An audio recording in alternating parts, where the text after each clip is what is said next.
Magandang araw po sa lahat ng mga manonood. Welcome po sa aking channel. Ang SSS ay nagbigay ng paalala sa mga miyembro, pensioners at sa publiko.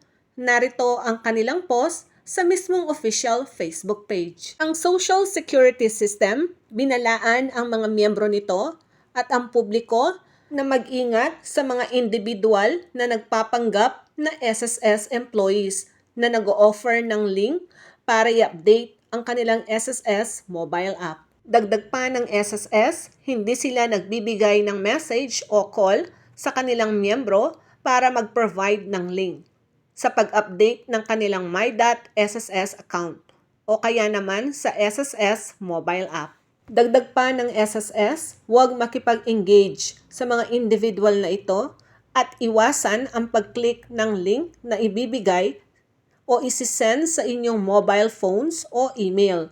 Dahil ang link na ito ay ididirekta ka sa phishing site kung saan mananakaw ang iyong personal information kagaya ng SSS number, login credentials, at iba pang mga financial details ninyo.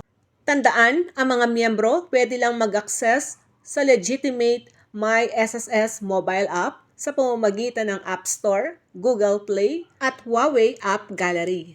Kaya sa lahat po ng mga miyembro, pensioners at publiko, huwag basta-basta mag-click ng mga links na ipinapadala sa inyong cellphone o kaya naman sa email.